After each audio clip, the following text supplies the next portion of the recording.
Si kaya dermawan yang masuk surga. Suatu hari, Nabi Muhammad bercerita, dahulu kala ada seorang kaya yang dihisap amalnya. Malaikat bertanya, kebaikan apa yang telah engkau lakukan sewaktu di dunia? Si kaya menjawab, saya tidak punya kebaikan apa-apa sewaktu hidup di dunia. Hanya saja saya sering bergaul dengan orang banyak dan pernah meminjamkan uang kepada mereka. Nah, suatu hari saya pernah menyuruh para pekerja saya agar memberitahu siapa saja yang kesusahan dan tidak bisa membayar hutangnya, agar mereka dimaafkan saja dan tidak perlu mengembalikan sepersen pun kepada saya. Lalu Allah berkata, padahal yang lebih pantas memaafkan itu adalah aku. Karena itu, saat ini aku memaafkan kesalahan-kesalahan orang kaya ini dan memasukkannya ke surga. Hadis riwayat Muslim dalam kitab Riyadhus Shalihin. Orang-orang soleh terdahulu juga sangat senang membantu saudaranya. Coba perhatikan kata-kata mereka berikut ini. Hasan al-Basri, ulama yang terkenal zuhud, pernah berkata, membantu saudaraku lebih aku sukai daripada beriktikaf selama setahun. Ulama soleh, Abdan bin Utsman berkata, jika saudaraku meminta sesuatu, aku akan segera melakukannya seorang diri.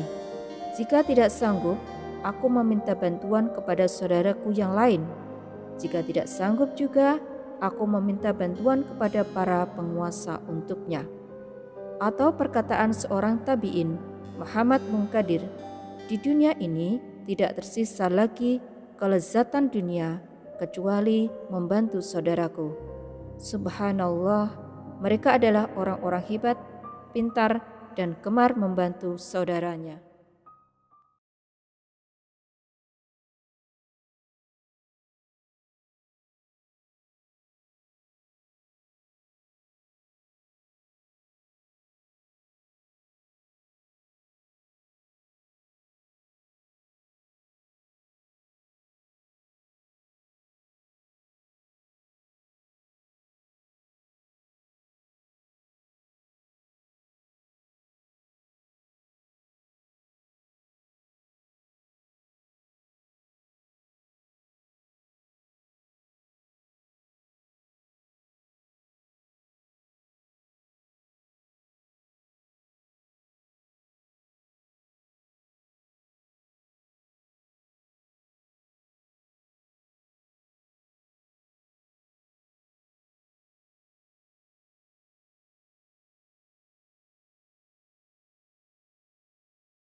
Si kaya dermawan yang masuk surga.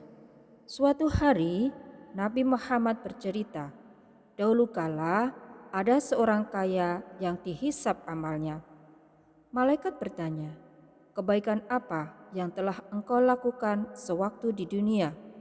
Si kaya menjawab, saya tidak punya kebaikan apa-apa sewaktu hidup di dunia. Hanya saja saya sering bergaul dengan orang banyak dan pernah meminjamkan uang kepada mereka. Nah, suatu hari saya pernah menyuruh para pekerja saya agar memberitahu siapa saja yang kesusahan dan tidak bisa membayar hutangnya, agar mereka dimaafkan saja dan tidak perlu mengembalikan sepersen pun kepada saya. Lalu Allah berkata, padahal yang lebih pantas memaafkan itu adalah aku. Karena itu, saat ini aku memaafkan kesalahan-kesalahan orang kaya ini dan memasukkannya ke surga. Hadis riwayat Muslim dalam kitab Riyadhus Shalihin. Orang-orang soleh terdahulu juga sangat senang membantu saudaranya. Coba perhatikan kata-kata mereka berikut ini. Hasan al-Basri, ulama yang terkenal zuhud, pernah berkata, membantu saudaraku lebih aku sukai daripada beriktikaf selama setahun. Ulama soleh, Abdan bin Utsman berkata, jika saudaraku meminta sesuatu, aku akan segera melakukannya seorang diri. Jika tidak sanggup, aku meminta bantuan kepada saudaraku yang lain. Jika tidak sanggup juga, aku meminta bantuan kepada para penguasa untuknya. Atau perkataan seorang tabi'in, Muhammad Munkadir, di dunia ini tidak tersisa lagi kelezatan dunia kecuali membantu saudaraku. Subhanallah, mereka adalah orang-orang hebat, pintar, dan gemar membantu saudaranya.